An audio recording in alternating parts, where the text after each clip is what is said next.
Assalamualaikum warahmatullahi wabarakatuh. Innal hamdalillah nahmaduhu wa nasta'inuhu wa nastaghfiruh wa na'udzu billahi min shururi anfusina wa min sayyiati a'malina. Man yahdihillahu fala mudilla lahu wa man yudlil fala hadiyalah.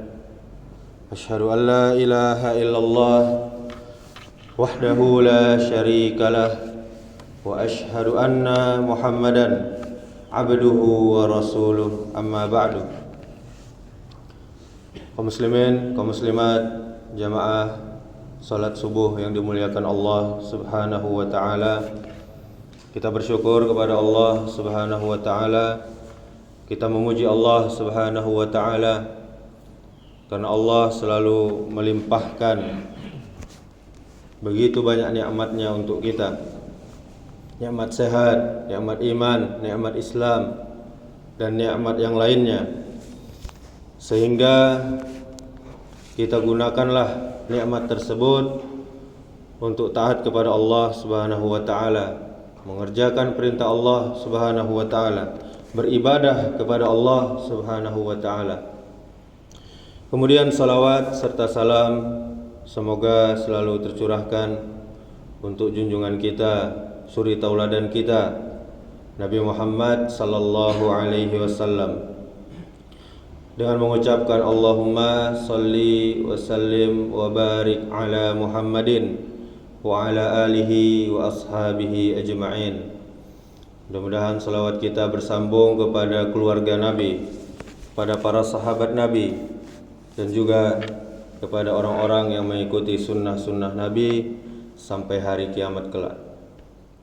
Kaum muslimin, kaum muslimat, jamaah salat subuh yang dimuliakan Allah Subhanahu wa taala.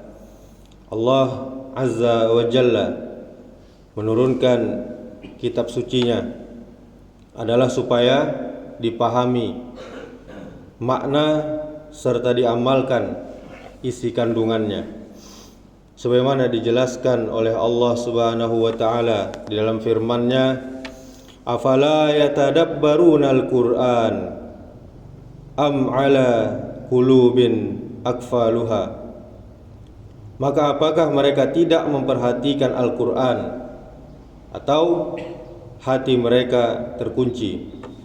Surah Muhammad ayat ke-24. Dan di antara sekian banyak surat-surat pendek yang sering kita dengar dan sangat butuh untuk kita pahami maknanya dan kita ketahui hukum serta pelajaran yang terkandung di dalamnya, adalah lanjutan pembahasan kita, yaitu surah Al-Kafirun. Allah Subhanahu wa taala berfirman, qul ya ayyuhal kafirun la a'budu ma ta'budun wala antum 'abiduna ma a'bud wala ana 'abidum ma 'abadtum wala antum 'abiduna ma a'bud lakum dinukum waliyadin.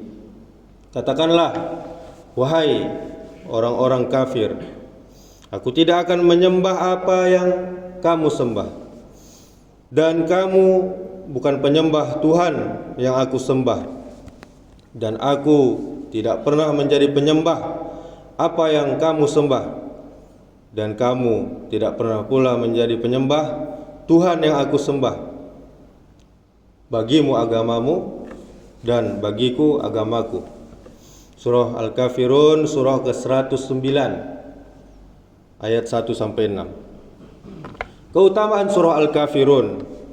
Surah ini, kaum muslimin, kaum muslimat, Bapak Ibu jamaah yang dimuliakan Allah Subhanahu wa taala, surah ini termasuk surah yang mulia, yang agung, yang terdapat di dalam Al-Qur'anul Karim, di mana telah datang begitu banyak penjelasan akan keutamaan serta kedudukannya. Bahkan banyak sekarang bergelar profesor, doktor melupakan ayat ini. Dengan enaknya, dengan mudahnya mengucapkan selamat kepada perayaan hari raya agama lain. Disebutkan bahwa surat ini kedudukannya bagaikan seperempat Al-Quran. Diriwayatkan oleh Imam Tirmizi di dalam sunannya dari Anas bin Malik radhiyallahu anhu, beliau berkata, Rasulullah sallallahu alaihi wasallam pernah bersabda, barang siapa yang membaca Qul ya ayyuhal kafirun, sepadan baginya dengan membaca seperempat Al-Quran. Dan bagi siapa yang membaca Qul huwallahu ahad, maka sepadan baginya dengan membaca sepertiga Al-Quran. Hadis riwayat Tirmizi nomor 293, hadis ini sahih. Kemudian dari Nabi Muhammad sallallahu alaihi wasallam, beliau sering sekali memperbanyak membaca surah ini.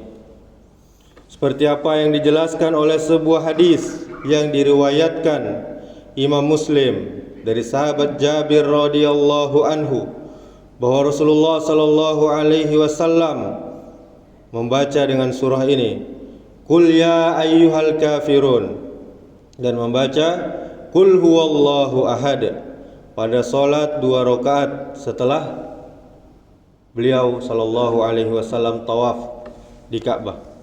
Hadis riwayat Muslim nomor 1218. Kemudian di dalam Sahih Muslim dibawakan sebuah hadis dari Abu Hurairah radhiyallahu anhu, bahwa Rasulullah sallallahu alaihi wasallam membaca dua surat tadi pada 2 rakaat sebelum subuh.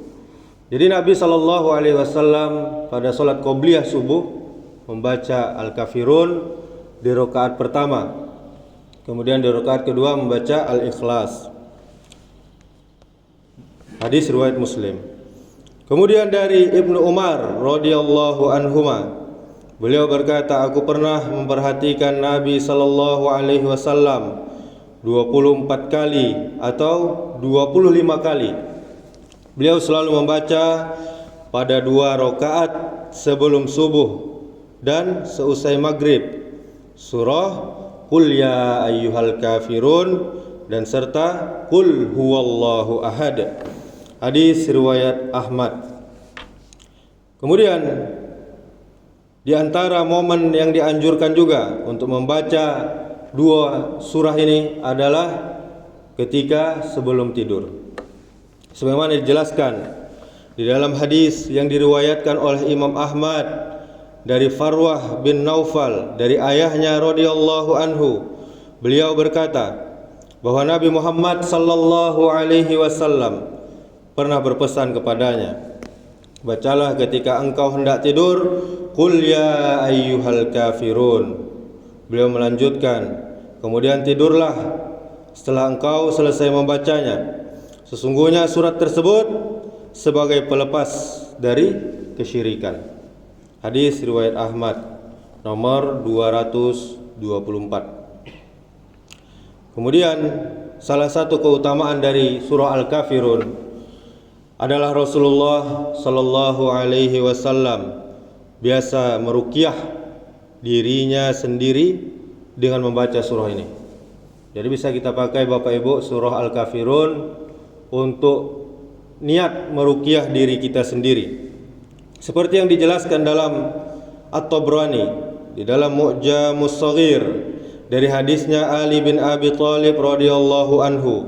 Beliau berkata bahwa Nabi sallallahu alaihi wasallam bersabda, semoga Allah melaknat kalajengking yang tidak membiarkan seseorang mengerjakan salat, tidak pula yang lainnya. Kemudian beliau meminta diambilkan air dan garam. Lalu beliau mengusapkan pada bekas sengatannya sambil membaca Qul ya ayyuhal kafirun. Kemudian Qul a'udzu birabbil falaq. Kemudian Qul a'udzu birabbin nas. Hadis riwayat At-Tabrani. Kemudian Bapak Ibu jamaah yang dimuliakan Allah Subhanahu wa taala, tafsirnya Allah Subhanahu wa taala menjelaskan di dalam ayatnya yang pertama, Qul ya ayyuhal kafirun. Katakanlah wahai orang-orang kafir. Panggilan ini mencakup bagi seluruh orang kafir yang ada di atas muka bumi ini. Namun pembicaraan yang ada dalam ayat ini ditujukan kepada orang Quraisy, orang kafir Quraisy. Kemudian asbabun nuzulnya. Sahabat Ibnu Abbas menjelaskan, sesungguhnya kafir Quraisy mereka menjanjikan kepada Rasulullah sallallahu alaihi wasallam akan memberi harta kekayaan yang sangat banyak. Kemudian didaulat menjadi orang terkaya di kota Mekah. Lalu mereka akan menikahkan dengan wanita mana saja yang Rasulullah kehendaki. Namun di balik itu semua mereka ada maunya. Tidak hanya cuma-cuma memberikan itu kepada Rasulullah. Mereka mengatakan, semua ini adalah persembahan dari kami untukmu wahai Muhammad, dan sekarang berhentilah kamu dari mencela Tuhan-Tuhan kami, dan jangan menyebutnya dengan kejelekan. Jika kamu tetap tidak mau, maka kami tawarkan satu lagi padamu, yaitu perjanjian antara kami dan engkau. Maka Nabi bertanya, apa perjanjiannya? Mereka menjawab, engkau ikut menyembah Tuhan-Tuhan kami selama 1 tahun, yaitu pada Latta dan Uzza, yaitu ini nama berhala mereka. Setelah itu kami ikut menyembah Tuhanmu selama 1 tahun pula. Maka Allah Subhanahu wa taala menurunkan surah ini.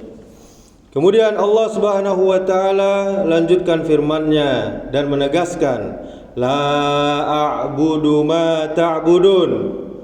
Aku tidak akan menyembah apa yang kamu sembah. Ayat keduanya ini. Maksudnya, aku tidak akan turut menyembah berhala serta tandingan-tandingan Allah Subhanahu wa taala yang kalian buat, yang kalian punyai. Sebaliknya, Allah Subhanahu wa taala juga menegaskan kepada mereka dan mengatakan pada ayat ketiganya, wala antum abiduna ma a'bud, dan kamu bukan penyembah Tuhan yang aku sembah, yaitu Allah yang Maha Esa, tidak ada sekutu baginya. Lalu Allah Subhanahu wa taala menjelaskan lagi di ayat keempatnya, wala ana abidum ma abadtum, dan aku tidak pernah menjadi penyembah apa yang kamu sembah. Maksudnya yaitu di masa yang akan datang aku tidak akan menyembah sesembahan kalian. Artinya aku tidak menempuh, tidak pula meniru cara penyembahan kalian kepada berhala-berhala tersebut, kepada patung-patung tersebut, karena aku hanya menyembah Allah Subhanahu wa ta'ala sesuai dengan apa yang diridhoi dan dicintai oleh Allah Subhanahu wa ta'ala. Kemudian Allah mengatakan lagi di dalam ayat berikutnya, wala antum abiduna ma a'bud, dan kamu tidak pernah pula menjadi penyembah Tuhan yang aku sembah. Ini ayat kelimanya.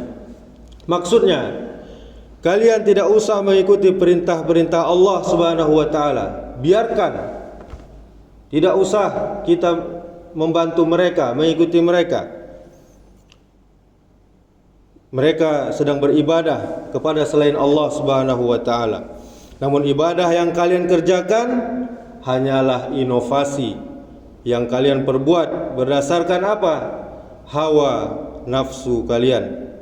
Sebagaimana disebutkan oleh Allah Ta'ala dalam firman-Nya, iyattabi'una illa dhanna wa ma tahwal anfus wa laqad ja'ahum min rabbihimul huda. Mereka tidak lain hanyalah mengikuti sangkaan-sangkaan dan apa yang diingini oleh hawa nafsu mereka, dan sesungguhnya telah datang petunjuk kepada mereka dari Allah Subhanahu wa taala, Tuhan mereka. Surah An-Najm ayat 23. Maka Bapak Ibu jemaah yang dirahmati Allah Subhanahu wa taala, Allah berlepas diri dari mereka di dalam semua perbuatan dan aktivitas mereka. Dikarenakan seseorang yang ingin beribadah sudah tentu dirinya harus memiliki sesembahan yang disembahnya terlebih dahulu. Setelah itu baru peribadatannya mengikuti di belakangnya. Kemudian Rasulullah sallallahu alaihi wasallam serta para pengikutnya, mereka semua adalah para penyembah Allah Subhanahu wa taala sesuai dengan apa yang telah Allah syariatkan kepada mereka. Oleh karena itu, kalimat Islam itu baru tersemat manakala dirinya mengucapkan dua kalimat syahadat, la ilaha illallah Muhammadar Rasulullah. Artinya, tidak ada sesembahan yang berhak untuk disembah melainkan Allah Subhanahu wa taala, sehingga tidak ada jalan yang dapat mengantarkan kepada Allah melainkan jalan yang dibawa oleh Rasulullah sallallahu alaihi wasallam. Adapun orang-orang musyrik, orang-orang yang berbuat syirik, menyembah kepada selain Allah, maka mereka beribadah kepada selain Allah Subhanahu wa taala di dalam peribadahan yang sama sekali tidak dibenarkan oleh Allah Subhanahu wa taala. Allah Subhanahu wa taala menjelaskan dalam firman-Nya, am lahum syuraka'u syara'u lahum minad dini ma lam ya'zam bihillah walaula kalimatul fasli laqudiya bainahum wa innaz zalimina lahum azabun alim. Apakah mereka mempunyai sembahan-sembahan selain Allah yang mensyariatkan untuk mereka agama yang tidak diizinkan Allah Subhanahu wa taala? Ini di dalam surah Asy-Syura ayat 21. Selanjutnya Allah taala menutup surah ini dengan firman-Nya, lakum dinukum waliyadin. Untukmu agamamu dan untukku agamaku. Ayat ini juga senada dengan firman Allah Subhanahu wa taala di dalam surah yang lain, wa in kazzabuka fakulli amali walakum a'malukum antum bari'una mimma a'malu wa ana bari'um mimma ta'malun. Jika mereka mendustakan kamu, maka katakanlah, bagiku pekerjaanku dan bagimu pekerjaanmu. Kamu berlepas diri terhadap apa yang aku kerjakan, dan aku pun berlepas diri terhadap apa yang kamu kerjakan. Surah Yunus ayat 41. Dan juga semakna pula dalam firman Allah yang lainnya, lana a'maluna walakum a'malukum. Bagi kami amal-amal kami dan bagimu amal-amalmu. Surah Al-Qasas ayat 55. Imam Bukhari menjelaskan, dikatakan dalam ayat ini, untukmu agamamu, yaitu agama kafir selain Islam, dan untukku agamaku, yaitu agama Islam. Karena mengacu pada ayat-ayat sebelumnya yang berakhiran huruf nun dan dihilangkan huruf ya-nya. Hal ini semisal firman Allah Subhanahu wa taala yang bunyinya yahdin dalam surah Asy-Syu'ara ayat 78 tadi. Kemudian kaum muslimin, kaum muslimat, jamaah yang dirahmati Allah Subhanahu wa taala, pelajaran yang bisa kita petik dari surah ini. Yang pertama, di dalam surah ini terkandung penjelasan tentang pentingnya ikhlas, memurnikan kepada Allah Subhanahu wa taala di dalam ibadah serta tidak berbuat syirik kepadanya. Kedua, kita berlepas diri dari kesyirikan dan para pelakunya, sebagaimana dijelaskan oleh Allah Subhanahu wa taala tentang nabinya Ibrahim alaihissalam yang berlepas diri terhadap mereka. Kemudian yang ketiga, menerangkan pada kenyataannya bahwa orang kafir yang mereka inginkan dari muslim adalah bersikap lunak, menjilat serta menipu di dalam cara beragamanya. Akan tetapi bagi tiap muslim, dirinya harus punya prinsip dan teguh, istiqomah serta kuat di dalam menjalankan akidahnya. sebagaimana diterangkan oleh Allah Subhanahu wa taala, waddu law tudhinu fayudhinun, maka mereka menginginkan supaya kamu bersikap lunak, lalu mereka bersikap lunak pula kepadamu. Surah Al-Qalam ayat 9. Kemudian lebih tegas lagi, kita dilarang bersikap lembek terhadap mereka, sebagaimana dijelaskan dalam ayat lain. Allah Ta'ala berfirman, wala tarkanu illa allazina zalamu fatamassakumun nar, dan janganlah kamu cenderung kepada orang-orang yang zalim yang menyebabkan kamu masuk ke dalam neraka. Surah Hud ayat 113. Kemudian yang keempat, sebagian ulama menyangka jika ayat ini mansukh atau dihapus hukumnya dengan ayat pedang, istilah ayat yang berisikan perintah jihad, disebabkan keyakinan mereka kalau ayat ini terkandung di dalamnya pengakuan terhadap agama yang dianut oleh orang kafir. Surah ini, kaum muslimin, kaum muslimat, menunjukkan tentang kemurnian tauhid. Oleh sebab itu surah ini juga dinamakan sebagai surah Ikhlas, sebagaimana telah lalu penjelasannya. Sehingga sangatlah tidak mungkin jika ayat ini mengandung pengakuan terhadap agama-agama selain Islam, agama-agama kafir, atau menetapkan terhadap agama yang mereka anut. Sama sekali tidak ada sisi mengarah pada hal itu selama-lamanya, dikarenakan Rasulullah sallallahu alaihi wasallam semenjak memulai dakwahnya senantiasa dirinya serta para pengikutnya berlaku keras terhadap kafir Quraisy dengan mencela dan menjelekkan agama mereka serta melarang supaya tidak mengikuti ajaran agama mereka, sambil mengancam serta menakut-nakuti mereka pada setiap saat dan setiap perselisihan, yang mana mereka memohon kepada kaum muslimin menahan, tidak menyebut kejelekan atas sesembahan yang mereka buat, yang mereka sembah, tidak menyebut keburukan agamanya, serta meminta supaya ditinggalkan urusannya, supaya dibiarkan, jangan diganggu.